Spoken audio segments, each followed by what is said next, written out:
चलिए शुरुआत स्टार्टिंग से करते हैं कि आपका इमोशनल रिएक्शन क्या था जिस दौरान आपको पता चला कि आपके खिलाफ इन मुकदमों पे धारा मतलब यूएपीए लगाया गया है, तब आपका क्या इमोशन था? और उस दौरान जब आपको पैरोल मिली अपने एग्ज़ाम पढ़ाई पूरी करने के लिए, तब आपका क्या इमोशन था? और जब हाल ही में अभी आपको ये खबर मिली कि आप लोगों को, नताशा और देवांगना को जब बेल मिली है, तो उसको लेके आपका क्या इमोशन था पूरा? इसे अगर आप बताएँ तो बेहतर है।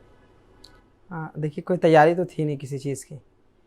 बिल्कुल ये था कि हाँ जेल जा सकते हैं, लेकिन यूएपीए में पॉसिबल नहीं है। मतलब सोचा भी नहीं था कि हम स्टूडेंट हैं कि यूएपीए में चले जाएंगे, लेकिन ठीक है।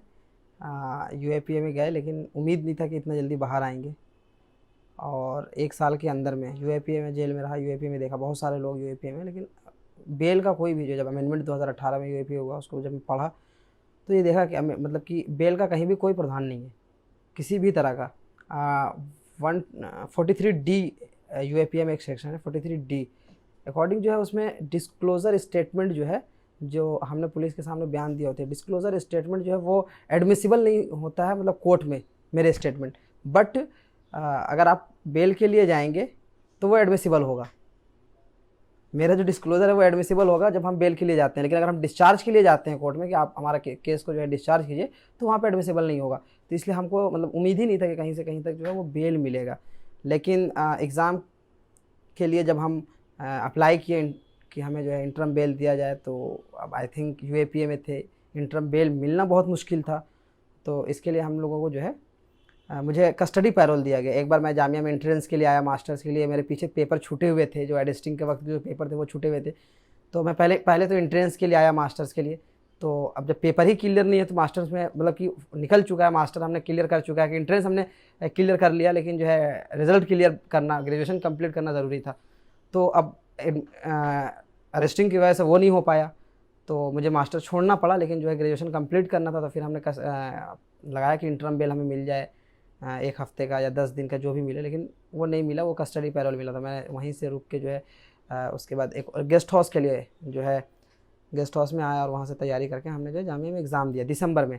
फिर कुछ पेपर रह रहे थे, तो वो अभी मैं सडनली जो है 13 तारीख से जो है 13 से लेकर 26 तक मैं कस्टडी पैरोल में था, और 13 को मैं जेल से जो है गेस्ट हाउस में आ गया था। और गेस्ट हाउस में आके जो है पेपर के लिए मैं तैयारी कर रहा था। मैं बैठा हुआ था, मेरे पास फ़ोन भी थे, लैपटॉप भी थे गेस्ट हाउस में, कोर्ट ने अलाउ किया था। तो हम बैठे हुए थे, मतलब कि पढ़ाई कर रहे थे, और अचानक 11 बजे रात में मेरे एडवोकेट का फ़ोन आता है मेरे पास, मेरे फ़ोन में कि आसिफ कल जो है बेल का जो है वो बेल जो है अनाउंस होने वाला है, कि आई थिंक क्या होता है नहीं होता। मैंने कहा मुझे 99% चांस है कि जो है बेल नहीं हो रही यूएपीए में। तो मैं एकदम निश्चिंत था। मैंने कहा मुझे सुबह पेपर लिखना है, तो आई थिंक ठीक है, जो होगा देखते हैं। हॉप थी, जो होगा देखते हैं, ये था। उसके जब सुबह जब मैं पेपर आ जाता है 10:30 बजे, जो है पेपर मेरा शुरू हो रहा था। मैं पेपर के लिए क्वेश्चंस पढ़ने के लिए सब कुछ जो है मैंने, जो फर्स्ट पेज का फॉर्मेट होता है, जो नाम, इन्वॉल्वमेंट नंबर, रोल नंबर वगैरह, वो सब तैयार करके मैं जो है आंसर फर्स्ट के 1 से 1.5 लाइन मैंने लिखा था कि ओपन बुक एग्ज़ाम्स हैं। तो उसमें जो है फ़ोन पे जो है एक मैसेज गिरा कि बेल ग्रांटेड। सो ठीक है, बेल हो गया। लेकिन मुझे पेपर क्लियर करना था, तो मैंने कहा ठीक है, इसका जस्ट बाद में बनाएंगे, पहले पेपर क्लियर करते हैं, पेपर लिखते हैं। आई थिंक मैंने 2 ढाई 3 घंटे तक पेपर लिखा। उसको अपलोड करने के बाद जो है घर पे फ़ोन किया कि हाँ मेरे बेल हो गए हैं। तो ठीक सारे लोग जो है, और फिर एनडीटीवी खोल के बैठ गया।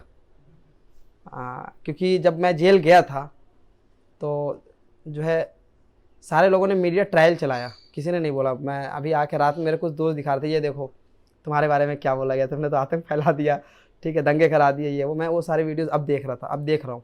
आई थिंक जिसको मैंने हाई कोर्ट में क्लेम भी किया कि इस तरह से मीडिया ट्रायल किया गया मेरा, हाँ वो चल रहा है, प्रोसीडिंग है। एडवोकेट उस पर बेहतर बता सकते हैं क्या चल रहा नहीं चल रहा अपडेट से। मुझे इतना पता है कि वो अभी डेट पे लगा हुआ है। तो कहीं ना कहीं जो है उस पर भी कोर्ट हमें बेहतर जजमेंट देगा। तो अभी मीडिया ट्रायल जो हुआ था हमारे खिलाफ जिस तरह से, तो उस पर भी हम कोर्ट गए हुए हैं। बट इतना अच्छा, इतना खूबसूरत जजमेंट आया, मतलब सडनली इतना खूबसूरत जजमेंट, सिर्फ मेरे लिए नहीं। तो उस जजमेंट को मैं सिर्फ अपने लिए नहीं देखता हूँ, उस जजमेंट को मैं सबके लिए देखता हूँ, जो बेगुनाह लोग जेल में ना। हमारे बहुत सारे साथी हैं, जामिया के साथी हैं, मीरान भाई हैं, शिफाउर रहमान भाई बहुत सीनियर है हमारे अलुमनाई में से हैं। इसी तरह गुलफिशा एक लड़की है, वो जो है जामिया की ही स्टूडेंट है।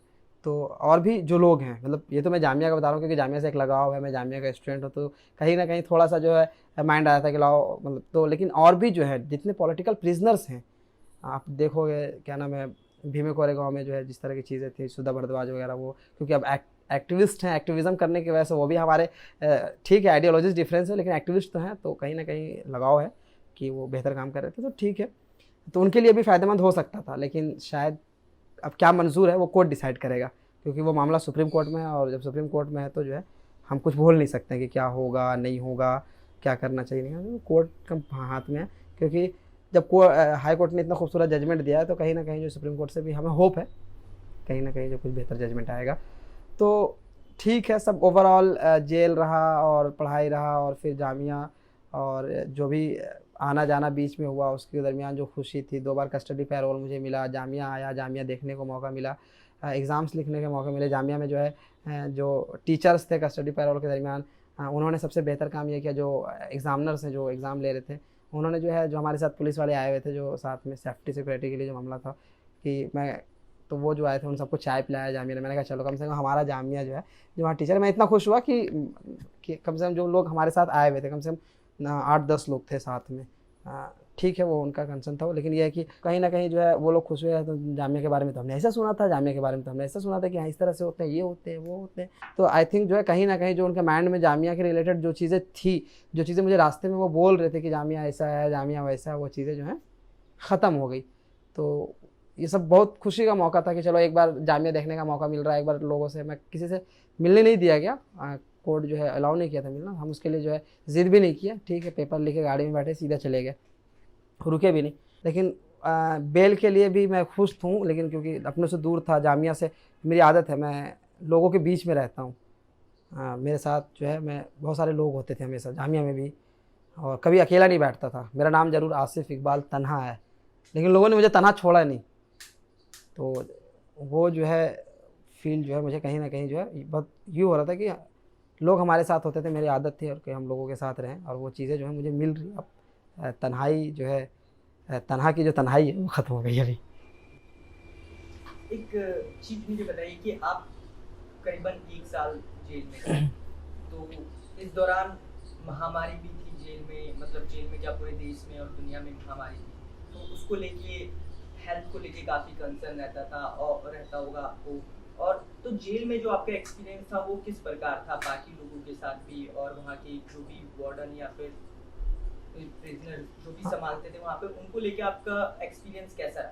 तो इतने सारे मीडिया से मैंने बात किया 3 दिन से, इस तरह के सवाल होने चाहिए थे, ये सवाल होने चाहिए थे। बेसिकली आप जेल में थे तो आपका हेल्थ क्या था, वहाँ के जो इनमेट्स हैं उनके रिलेटेड क्या था, कोविड इतना ज़्यादा था, मतलब कि मैं, मेरे पूरे जो हैं वो दिमाग में वो फ्लैश कर रहा, मैं बयान नहीं कर रहा। अब मैं सोच रहा हूँ आपसे बयान कर लूँ, आप तक लोग जब जेल में थे और कोविड था, मैं कोविड के समय में जो है, जब मैं बाहर था, पहले बाहर से मैं शुरू करता हूँ, जब क्योंकि मैं कोटा था, कोटा से मैं वापस आया, राजस्थान किसी प्रोग्राम में था, वहाँ से वापस आया और फिर मैं यहीं पे था, रुका हुआ था दिल्ली में, और लॉकडाउन लग गए।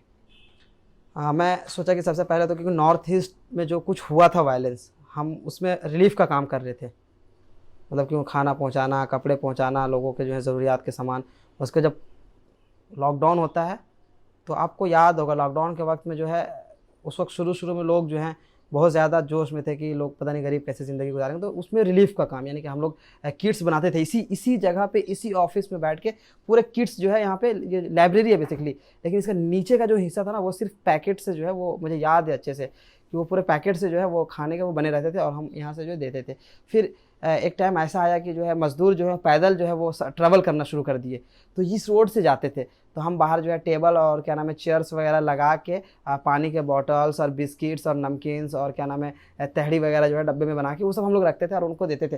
तो ये रिलीफ का काम चल रहा था, जिससे खुद ये सब मतलब करके संतुष्टि मिलता है मुझे, क्योंकि ये सारी चीज़ें ह्यूमैनिटीज़ के लिए जब आप एक्टिविज़म कर रहे हैं, तो लोगों के हक़ की जब लड़ाई लड़ रहे हैं, तो जब लोगों के लिए खड़ा होना ही जो है सबसे इम्पॉर्टेंट है, तो वो मैं करने की कोशिश कर रहा था। यहाँ पे हमने किया, बहुत सारी चीज़ें कर भी रहे थे। सडनली जो है मुझे बुलाया जाता है कि आप आ जाओ इन्वेस्टिगेशन में। इन्वेस्टिगेशन ज्वाइन करता हूँ, मेरे फ़ोन्स सीज हो जाते हैं, मेरे नंबर्स वगैरह सीज हो जाते हैं। उसके 1.5 महीने के बाद जो मेरी अरेस्टिंग हो जाती है मई में। जब मेरी अरेस्टिंग होती है तो मैं जेल पहुँचता हूँ। मुझे अरेस्टिंग के समय कम से कम मुझे चेक करना चाहिए था कि मेरा कोविड क्या है नहीं है, यहाँ से आप लेके जा रहे हो। मेरा कोई कोविड टेस्ट नहीं होता है। चलो वो फर्स्ट टाइम था, कोई इशू नहीं है। मैं जेल गया, जेल में रहा बहुत दिन तक। उन्होंने कोई भी जो है मेडिकल ट्रीटमेंट, हाँ और कैसे हो, ठीक है, कोई तबीयत नहीं। कहाँ के रहने वाले हो? जामिया के रहने वाले हो? ओखला में रहते हो? हाँ, रेड जोन। उस वक्त रेड जोन, ग्रीन जोन के हिसाब से चल रहा था कि जहाँ पे कोविड वो पूरा सील कर देते थे। सोचा तो ये उस एरिया से है जहाँ रेड जोन लगा हुआ है, तो इसको अकेले में डाल दो। आई थिंक मैं जिस रह रहा था इस आसपास में शायद 2-3 जगह ऐसे हैं, मतलब कि ऐसी जगह नहीं है मतलब यहाँ से लंबे समय तक कि जहाँ पे रेड जोन होगा। लेकिन आई थिंक जो है वो मुझे अकेला रखना चाहते थे रेड जोन के नाम पे, तो मुझे अकेले डाल दिया उन्होंने जेल में। लेकिन कभी पूछने नहीं आया, हाँ तुम्हारी तबीयत कैसी है, तुम्हें किसी चीज़ की दवाइयों की ज़रूरत है? नहीं। चलिए नहीं, 14 दिन मुझे वहाँ क्वारंटाइन है, कोई इशू नहीं, क्वारंटाइन में था। क्वारंटाइन से जब मैं वहाँ से निकलता हूँ, 2 नंबर जेल में था मैं, 2 से 4 नंबर जेल में मुझे शिफ्ट किया जाता, क्योंकि मेरा नाम आसिफ है और ए और आर का नाम जो शुरू होता है ए और आर से, वो लोग उनके लिए 4 नंबर जेल है। तो मैं 4 नंबर जेल गया। 4 नंबर जेल में जब पहुँचे तो वहाँ पे 2 नंबर जेल से जस्ट अपोजिट, यानी कि मैं 24 आवर लॉक था 14-15 दिन, मतलब निकल भी नहीं सकता था। सब कुछ अंदर ही करना है आपको, बाहर नहीं आ सकते हैं आप। मतलब कि एक छोटा सा सेल है, आपको उसी में रहना है 14 दिन। उन दीवारों से नफरत हो गई थी मुझे। मतलब कि वो चीज़ें मेरे दिमाग में सब घूम रहे थे। मैं क्या सोचता कि ना तो पढ़ने के लिए किताबें थी, ना तो चेंज करने के लिए कपड़े थे, कुछ भी नहीं था। मतलब जो मैं पहन रखा था वही, बिल्कुल भी नहीं। मुझे शौक बहुत है कपड़ों का, तो वहाँ कपड़े नहीं थे चेंज करने के लिए। गर्मी इतना ज़्यादा था, मैं मतलब कि परेशान बहुत रहा। रोया नहीं कभी, परेशान बहुत रहा कि यार क्या मतलब कि ज़िंदगी हो गई है। कम से कम कपड़े तो मुझे दे दें, कपड़े भी नहीं मिल रहे थे। तो आई थिंक मैं जब पहुंचा तो वहाँ पे एक अलग दुनिया थी। 2 नंबर जेल एक अलग था, 4 नंबर जेल में वहाँ बहुत खुला हुआ फ़िज़ा था। वहाँ सुबह मुझे 6 बजे लॉक खुल जाता था, 11:30 तक जो है वो बंद हो जाते थे लॉक। उतने देर आप बाहर हैं, किसी से बात कर सकते हैं, आप जो चाहें वो कर सकते हैं। नहाना, कपड़ा धोना, जो भी है, खाना लेना, जो कुछ है आपको आप उसमें कीजिए। 11:30 बजे लॉकअप हो जाते थे, वो गिन के जो है गिनती बंद कर देते थे। उसके बाद 3 बजे फिर वो दोबारा लॉकअप खोलते थे, और 3 बजे से 6 बजे तक उसमें आप जो है जो चाहें वो कर सकते हैं। उसमें आप खाना पीना भी आ जाता है, नाइट का वो लेना है, वो रखना है, पानी भर के रखना है पीने के लिए, सारी चीज़ें हैं। मैंने नहीं किया कभी, लोगों का इतना प्यार मिला। 4 नंबर जेल में जब मैं पहुंचा तो लोगों ने पूछा कि आप किस केस में हो? मैंने कहा जामिया में हूँ। कहा मैं यहाँ तैमूर नगर का रहने वाला हूँ। कुछ लोग कह रहे नहीं मैं यहाँ खादर का रहने वाला हूँ, मैं शाहीन बाग का हूँ। तो अच्छा आप इस केस में हो? तो उन्होंने मुझे कुछ नहीं करने दिया। मैं कभी मतलब ऐसे घूमता था, मुझे खाना भी नहीं लेने देते थे, और मैं नहाने के लिए पानी भी नहीं भरता था। वो जो है इतने लोग प्यार दे रहे थे कि जो है पानी भी भर के ले आ रहे थे। मैं जब भर के मैं, अरे मैं उठा लूँगा, मुझे आदत है, मुझे कुछ मतलब अपना काम मैं खुद कर लेता हूँ। आई थिंक ये मेरी बचपन से आदत रही है, क्योंकि मैं मदरसे में पढ़ा हूँ और सब कुछ करके मिल रहा था, तो मैं अपना काम सोचता था खुद करूँ। उनसे मना करता था कि प्लीज़ आप लोग मेरा काम मत करो, मेरे लिए पानी मत भरा करो, मैं भर लूँगा भाई। लेकिन वो लोग नहीं करने देते थे। ये लोगों का प्यार था। ऐसा नहीं है कि सिर्फ इसमें एक कम्युनिटी के लोग थे, सिर्फ मुसलमान मुझे इतना प्यार कर रहे थे, ऐसा नहीं है, सारे लोग थे। इसलिए करते थे। किसी को एप्लीकेशन लिखाना हिंदी में, भाई आप एप्लीकेशन लिख दो मेरा, ठीक है भाई, ये मेरे कोर्ट के जजमेंट आए हैं, ये आप बता दो कि क्या हैं, कितने के ऑर्डर्स हो रखे हैं, कितने श्योरिटी चाहिए, ये सारी चीज़ें आप मुझे एक्सप्लेन करके बता दो। तो लोग आते थे मेरे पास, तो मुझे ऐसा लगता था चलो कम से कम मैं झारखंड का रहने वाला हूँ, वहाँ पे ट्रैवल और आदिवासी बहुत ज़्यादा होते हैं, और उनके दरमियान में ख्वाहिश है कि यहाँ से अभी आज भी ख्वाहिश है कि मैं उनके पास जाकर काम करूँ, उनके लिए उनके हक़ की लड़ाई लड़ूँ, क्योंकि वहाँ का रहने वाला हूँ, वहाँ का बेटा हूँ, तो पहले उनका हक़ बनता है कि उनके लिए भी आवाज़ उठाऊँ। लेकिन मैं जब अपने झारखंड में आदिवासी या ट्रैवल्स को देखता हूँ, और जब मैं जेल गया तो मुझे लगा कि यार हमारे जो ट्रैवल्स और आदिवासी हैं थे अच्छे हैं। जेल में बिल्कुल ही उल्टा है, मतलब एक अलग दुनिया है। आप उसको कह दें कि सोसाइटी का डस्टबिन है, वो सोसाइटी का वो डस्टबिन है। तो हम कहे यार इस डस्टबिन में अभी मतलब कि उनके दरमियान काम करना है। तो चलो मैंने लगा कि शायद इज़ अ बिग अपॉर्चुनिटी। हम ट्रैवल्स और आदिवासी के लिए सोच रहे थे, इससे तो अगर जब इसको कंपेयर किया जाए तो वो इससे भी जो है, तो इनके बीच में कुछ काम करते हैं, अच्छा मौका है उनके लिए जो है। काम करना शुरू कर दिया। नोट्स वगैरह ले लिए, नोट्स बुक्स वगैरह ले लिए, पेन ले लिए, पेंसिल ले लिए। भाई आप अगर कोई पेंटिंग कर सकते हो तो आप वो पेंटिंग बना दो, आप कुछ लिख सकते हो तो आप वो लिख दो, आप अच्छा गा सकते हो तो चलो कुछ गा के सुना दो। तो इस तरह की चीज़ें जो हैं वो उनके साथ इंजॉय करता था, ये सारी चीज़ें करता था, तो बोर नहीं होता था, क्योंकि मैं कभी भी जेल को जेल नहीं समझा। जिस दिन इंसान जेल को जेल समझ लेगा, वो जेल में वक्त नहीं गुजार पाएगा, चाहे वो क्रिमिनल हो, चाहे वो बेकसूर हो। तो कभी भी जेल को जेल नहीं समझना चाहिए। जो लोग जेल समझते हैं, आई थिंक जेल के लैंग्वेज में कहा जाता है कि वो कंबल में जो है मुंह ढक के रोते हैं, ठीक है। तो ऐसी नौबत नहीं आई कभी मुझे। आई थिंक कि हाँ, लोगों को बहुत याद आता था, अपनों का बहुत याद आता था, लेकिन क्योंकि एक हमारे ज़हन में है कि कुछ ना कुछ करना है, लोगों के लिए। जामिया में है तो जामिया में कुछ करेंगे, अगर फ़ीस बढ़ रही है तो उसके लिए आवाज़ उठाना है, अगर हॉस्टल्स के इश्यूज़ आ रहे हैं तो उसके लिए बोलना है। अगर आई थिंक एक्टिविज़म इसी को कहते हैं कि जामिया का जो हम लोग जो कैंपस एक्टिविज़म होता है वो टोटी, पानी का टोटी जो होता है ना, नल, उससे शुरू होता है कि एप्लीकेशन दिया भाई यहाँ नल लगवा दो, पानी के लिए नहीं है, या फिर बहुत लंबा गैप है इसमें, तो ये जो है पानी से जो है एक्टिविज़म की शुरुआत होती है। और फिर वो लाइब्रेरी में चेयर कम पढ़ रहे हैं, लोग खड़े होकर पढ़ रहे हैं, हमारे यहाँ बहुत ज़्यादा, तो हम उन चीज़ों से हमने जो एक्टिविज़म शुरू किया था कि आप लाइब्रेरी में चेयर्स रखवाओ, लोग ज़्यादा हो रहे हैं, लोग ज़मीन में बैठ के पढ़ रहे हैं, तो हमने यहाँ से एक्टिविज़म शुरू किया था। तो कहीं ना कहीं मेरे लिए वो जेल में कुछ करना जो है बहुत मुश्किल नहीं था। तो हम बहुत छोटे से कॉज, मतलब कि एक कॉज के तहत काम करना है हमारा, मतलब माइंड सेटअप है कि काम करना है, चाहे आप जेल में रहो, जेल के बाहर रहो, ठीक है, चाहे लोग आएँ लोग नहीं आएँ, लोग अप्रिशिएट करें नहीं करें, डजेंट मैटर है मेरे लिए, ये सब कुछ कोई मायने नहीं रखता है। मेरे दोस्त जो हैं मेरे गांव में कोई भी नहीं है, मतलब बहुत गिने चुने 1-2 लिमिटेड दोस्त होंगे जिनसे मैं चला गया। मैं बचपन से बाहर रहा, मेरे सारे दोस्त यहीं हैं। और जो बाहर के, जो जब मैं हॉस्टल में था या मदरसे में जब मैं पढ़ रहा था, तो वहाँ के दोस्त हैं वो कहीं जॉब कर रहे हैं, ये कर रहे हैं, कनेक्शंस कम है, लेकिन मेरा मतलब मुझे ऐसा लगता है कि मेरा सारा फील्ड जामिया ही है।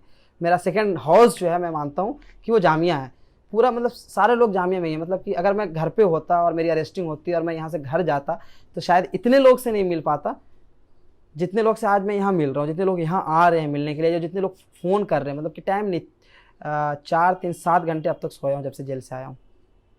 एक दिन 2 घंटे, एक दिन 3 घंटे, एक दिन 4, तो इस तरह से जो है बहुत नॉर्मल ये है। तो इस तरह की चीज़ें हो रही थी और काम करने में मज़ा आता था। तो जहाँ भी रहेंगे वो जो है काम तो करेंगे।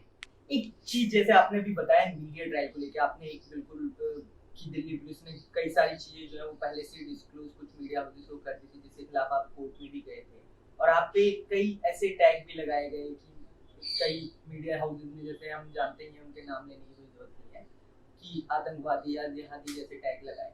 तो उसको लेके आप कैसे देखते हैं कि मीडिया ट्रायल जो आपके ऊपर हुआ उसको आप किस तरीके से देखते हैं?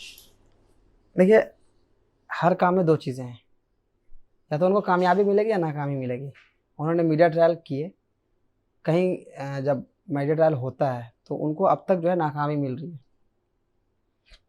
हाँ, मुझे याद है जब कन्हैया और उमर खालिद, जब जेएनयू वाला कांड हुआ था, उसमें भी बहुत ज़्यादा मीडिया ट्रायल हुआ था, उसमें भी उनको नाकामी मिली, कहीं कामयाब नहीं हो पाए। और उसके बाद हमारे अभी आप दिल्ली राइट्स का केस देखेंगे तो सिर्फ हमारे साथ नहीं, बहुत सारे लोगों के साथ इस तरह की जो चीज़ें हुई और वो कामयाब नहीं हुए, मतलब उनको नाकामी मिली। उसके बाद फिर आप दिशा रवि का केस देखेंगे, टूल किट वाला जो मामला है, उसमें इन्होंने खूब मतलब ज़ोर लगा के जो है वो मीडिया ट्रायल चलाए, लेकिन फिर भी वहाँ भी कुछ नहीं हुआ, उनको भी वहाँ भी जो है कामयाबी नहीं मिली, नाकामी मिली। तो मीडिया ट्रायल हो रहा है, किस लिए हो रहा है? आपको कमज़ोर करने के लिए, आपको तोड़ने के लिए। आपको समझना पड़ेगा कि आखिर मैं सबसे ये कहता हूँ कि आप समझो, अगर आपने कहा, किसी ने कह दिया कि उसने तुम्हारे बारे में ऐसा बोला, तो 100% नहीं बोला, अगर बोला तो अच्छा इसका पॉजिटिव क्या है, नेगेटिव क्या है, तो कहीं ना कहीं आपको दोनों चीज़ें साथ में ले कर चलना पड़ेगा। आज अगर जब उन्होंने मीडिया ट्रायल किया तो आज मैं टूट गया होता तो आपसे बात नहीं कर रहा होता, कि पता नहीं मेरे कौन सी बात को जो है वो काटेंगे और ले जाके जो है फिर से मीडिया ट्रायल शुरू हो जाएगा। तो वो सिर्फ डराने के लिए मीडिया ट्रायल कर रहे थे, ताकि हम सरकार से सवाल नहीं पूछ पाएँ, उनकी गलत नीतियों पर सवाल नहीं पूछ पाएँ, मैं सड़क पे आके हम आंदोलन नहीं कर पाएँ। तो वो तोड़ना चाह रहे थे मुझे, और यकीनन इंसान, अच्छे अच्छे इंसान को मैंने देखा, मतलब अच्छे अच्छे लोगों को मैंने देखा है टूटते हुए जेलों के अंदर। जब वक्त लगने लगता है, मैं नहीं कर, मैं भी टूट सकता हूँ, इंसान हूँ, लेकिन यह है कि तोड़ने की पूरी कोशिश, यही कोशिश रहती है। जेल में डालने का मकसद ही ये था। अब मीडिया ट्रायल हो या फिर जो हाई वोल्टेज ड्रामे चलते हैं कुछ हो जाने के बाद, तो वो कहीं ना कहीं इसलिए होता है कि तोड़ा जाए इंसान को। तो ठीक है, तोड़ने की कोशिश थी, लेकिन टूटे नहीं। हमें वो बोलते भी हैं कि तुम जो टुकड़े टुकड़े गैंग के हो, लेकिन हम टुकड़े टुकड़े है नहीं, हम तो जुड़े हुए हैं पूरे। अब जब आप जेल से आए हैं, तो मतलब जब बेल आपको मिला है इसमें लेके, तो अब आपको जेल को लेके क्या आपकी इमेज है? क्योंकि एक साधारण व्यक्ति जैसे मैं हूँ, मुझे नहीं पता कैसा होता है, और मुझे काफी मतलब एक साधारण व्यक्ति को डर लगता है जेल के नाम से। तो अब आपके अंदर वो जो डर है जेल के नाम से, वो अब कितना रहा है? और साथ के साथ जो आगे सीए एनआरसी का प्रोटेस्ट है, उसके फ्यूचर को आप कैसे देखते हैं? देखिए, जेल भी जो है वो, मैंने आपको बताया कि डराने की कोशिश है, और हमें बहुत डराया गया। इस तरह से डराया गया कि जब 13 दिसंबर को हमने प्रोटेस्ट किया तो हमें उठा के ले गए, 4 घंटे तक बदरपुर में बंद करके रखा, उसके बाद जो है वहाँ से जब वापस आया तो 15 दिसंबर को आई थिंक, मुझे नहीं लगता कि जामिया के 1% भी स्टूडेंट जो है जहाँ पे बस में आग लगी थी वहाँ तक गए होंगे। मुझे नहीं लगता, एक नॉट अ सिंगल पिक कि किसी जामिया का स्टूडेंट का है, मुझे ला के दिखा दो जहाँ बस आग लग रहा है, किसी एक भी बंदे का फोटो नहीं है जिसको जामिया में ऐसा, मतलब कि ऐसा कोई चेहरा नहीं होगा जो जामिया का स्टूडेंट है और उसको एक दूसरे लोग नहीं जानते हो कि भाई ये, अगर कोई फोटो में दिखेगा ना, अगर मैं उसको नहीं भी जान रहा हूँ ना, तो कहीं ना कहीं से मेरे पास बात आ जाएगी कि ये जामिया का स्टूडेंट है। लेकिन जिस एरिया में 15 दिसंबर को बसों में आग लगाया गया उसमें कोई भी नहीं था, मतलब कि उस एरिया में कोई नहीं था। तो उस वक्त, उसके बाद फिर वो लाइब्रेरी आ जाते हैं ये कहते हुए कि वहाँ पे उन्होंने वायलेंस किया और न्यू फ्रेंड्स कॉलोनी में घुस गए तो आश्रम तक पहुँच गए, ये सारी चीज़ें जो उन्होंने स्टोरी जो बनाई। लेकिन उसके बाद फिर वो क्यों ये स्टोरी बनाए, ताकि वो लाइब्रेरी में आके जो ब्रूटलिटी किए थे ना उसको वो डिफेंस, मतलब कि डिफेंस कर सके कि इन्होंने ऐसा किया तो हमने ऐसा किया। तो वो तो शुरू से इस कोशिश में थे। तो जब हम उस वक्त नहीं डरे, लाइब्रेरी में इतना कुछ हुआ, मैं मतलब कि सलाम करता हूँ अपने उन साथियों को जिन्होंने जो है डट कर मुकाबला किया। मुकाबला करने का मतलब ये है कि मार खाए और बर्दाश्त, मतलब कि जो है अपने जो ज़ख्म थे उसको बर्दाश्त किया और डरे नहीं। उसके बाद फिर उन बहनों को सलाम करते हैं जो पूरी रात जो है वो वॉशरूम में थी। तो कहीं ना कहीं वो डराने की उस वक्त से कोशिश कर रहे थे। मुझे यकीन है कि जब 15 दिसंबर को हुआ तो मैं ऐसा पहला स्टूडेंट हूँ जो सबसे पहले हॉस्पिटल आया था, 7 नंबर गेट पे सबसे पहले मुझे मारे थे। तो मुझे मतलब याद है मुझे वो चीज़ कि मैं सबसे पहले हॉस्पिटल आने वालों में से सबसे पहला नाम मेरा था। तो फिर भी हम नहीं डरे। तो कहीं ना कहीं जो है वो डराने के लिए ही ये सारी चीज़ें कर रहे थे, और जेल भी जो है वो डराने की जगह है। तो मैं साथियों से सिर्फ यही कहना चाहता हूँ अपने दोस्तों से कि आपको डराया जाएगा, और अंग्रेज़ भी डराते थे कि जब कि ऐसे कर देंगे, जेल में डाल देंगे, ये कर देंगे, वो कर देंगे। और इस तरह की चीज़ें जब हिंदुस्तान जब आज़ादी की लड़ाई जब हो चल रही थी तो इस तरह की कई सारी परेशानियाँ आई। लोग हमेशा जो है वो डराने की कोशिश करते हैं। 2 चीज़ों से डराई जाती है, या तो आपको ऐसा कुछ करेंगे, मेंटली टॉर्चर करेंगे, फिजिकली टॉर्चर करेंगे। तो इन्होंने तो फिजिकली जो है डराने की बहुत कोशिश की, इतने आंसू गैस के मतलब कि गोले दागे थे कि मुझे याद है आज भी पूरा वो ओखला जो है वो धुआं था। तो कहीं ना कहीं जो है वो आपको जेल में डालेंगे वो भी डराने के लिए।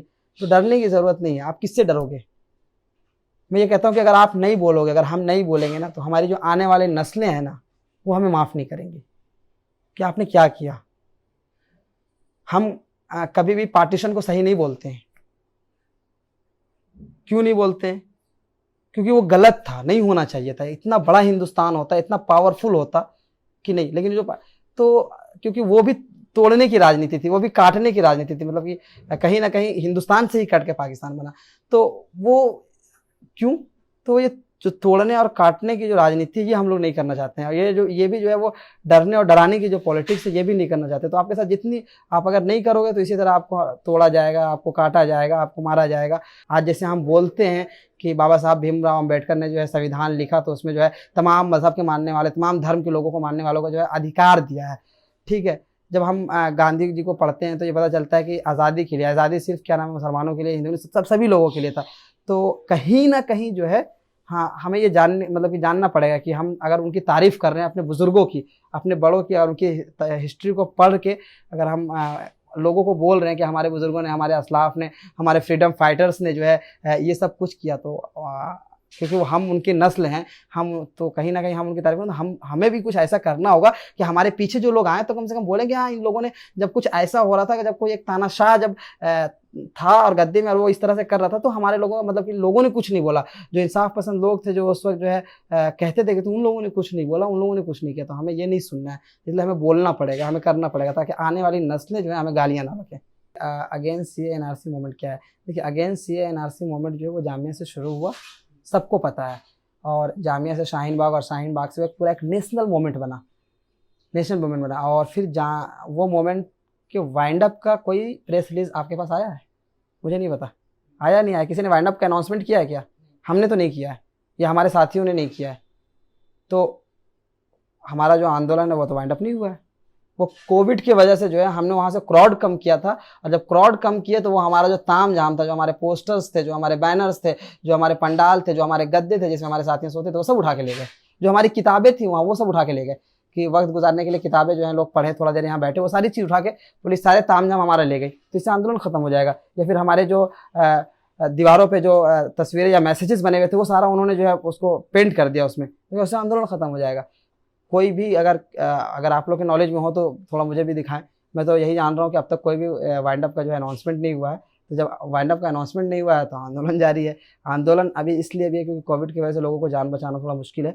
तो कम से कम सरकार भी जो है CAA NRC और NPR पे नहीं बोली, थोड़ी सी उन्होंने बंगाल में बोला था, लेकिन बंगाल के लोगों ने जो उनको जवाब दे दिया है। असम में कहीं ना कहीं जो है जो हमारे एक्टिविस्ट साथी हैं अखिल गोगोई वगैरह, जब वो जेल में थे UAPA में ही थे, और उन्होंने जो अगेंस्ट CAA NRC उन्होंने असम में मूवमेंट चलाया, और उसके बाद फिर वो बेल पे भी और चुनाव भी उन्होंने जीता। तो कहीं ना कहीं जो है हमें जीत मिली है, और असम में भी आने वाले वक्त में हमें कामयाबी मिलेगा कहीं ना कहीं। तो जब ये CAA NRC और NPR पे बात करेंगे तो फिर हम करेंगे। अब आपकी जैसे चीजें हैं वो मेंटल पीस जो है थोड़ा सा आपका छिन गया होगा जब इतना सब कुछ हुआ है आपके साथ, तो अब जो है आपकी स्थिति किस प्रकार है? अब पढ़ाई में जैसे आपकी एग्जाम चल रहे हैं उस पर किस प्रकार से अब ध्यान जो है वो सही ढंग से आपका लग पा रहा है, या फिर क्या है स्थिति अब आपकी? देखिए, ज़हनी तौर पे तैयार हैं। यहाँ जेल से जब मैं आया तब भी मैं तैयार था, जेल जाने से पहले भी मैं तैयार था। जब हम सोचते हैं या देखते हैं चीज़ों को कि जेल में थे और जेल के बाहर आए हैं, तो हम मेरा दिमाग कैसा है, मतलब मेंटली मैं डिस्टर्ब हूँ या नहीं हूँ, तो ऐसा नहीं है। जब लोगों का इतना प्यार मिल रहा था तो कहीं ना कहीं जो है जहन पे जो भी था वो सब ख़त्म हो गया। इतने सारे लोग, इतने मतलब कि इस तरह की चीज़ें जब मैंने पढ़ा देखा, वो लोग ऐसे लोग मिलने आए जिनसे मैं कभी मिला नहीं था, जिनसे मैं कभी बातें नहीं की थी, वो तमाम लोग आए। जहाँ तक काम करने का सवाल है वो करेंगे, जहाँ तक पढ़ाई का सवाल है, देखिए आज मैं बोल रहा हूँ, अगर मैं कुछ देर आपसे बात कर पा रहा हूँ, कुछ चीज़ें मैंने आपके सामने फैक्ट अगर रखा है तो मुझे बोलने आ रहा है, तो मैं पढ़ के ही बोल रहा हूँ। अगर मैं सेंटेंस कोई बोल रहा हूँ तो पढ़ के ही, क्योंकि जब तक आप पढ़ेंगे नहीं तो बोल नहीं पाएंगे। तो कहीं ना कहीं पढ़ना ज़रूरी है, और जब हम बोल नहीं पाएंगे तो आप हमारे पास भी नहीं आओगे कि भाई आप अपना व्यू बता दो, इसमें आप क्या सोचते हो। एक गवर्नमेंट कोई नीति लेके आती है या फिर कोई चीज़ें आती हैं मार्केट में, तो आप अगर मेरे पास कब आओगे? जब मैं उस पर स्टडी होगा। आप एक दो बार आओगे, बोला नहीं यार ये तो इस तरह घुमा फिरा रहे हैं, पढ़ नहीं रहे हैं, मैं आपको फैक्ट पे बात नहीं कर पाऊंगा, तो आप भी नहीं आओगे। तो पढ़ना तो ज़रूरी है, पढ़ना पड़ेगा कहीं ना कहीं। फैक्ट पे बात करना है, ग्राउंड जीरो पे जाके अगर काम करना है तो उसके लिए पढ़ना पड़ेगा। Education is the most important है। पहले एजुकेटेड हो जाओ, उसके बाद क्या नाम है एजुकेशन, ठीक है ना, और जो भी है उसके बाद करेंगे। एजुकेशन भी होगा और एजुकेशन भी होगा, दोनों चीज़ें बगैर एजुकेशन के जो है कहीं ना कहीं जो है हम कंप्लीट नहीं हैं। तो पढ़ना पड़ेगा, तो अपनी जो तालीम है, जो भी एजुकेशन है, उसको आगे जारी रखेंगे। और दुआ है आप लोग भी साथ करें कि अब जो भी मास्टर्स वगैरह में एंट्रेंस वगैरह का फॉर्म डालेंगे उसमें हो जाए। न्यूज़ लॉन्ड्री ऐसा एक प्रयास है जिसमें हम चाहते हैं कि आप जो इसके कंज्यूमर हैं, जो खबरों के कंज्यूमर हैं, वो अपना योगदान दें, उनके सहारे से पत्रकारिता चले। तो न्यूज़ लॉन्ड्री को सब्सक्राइब करें और गर्व से कहें, मेरे खर्च पर आज़ाद हैं खबरें।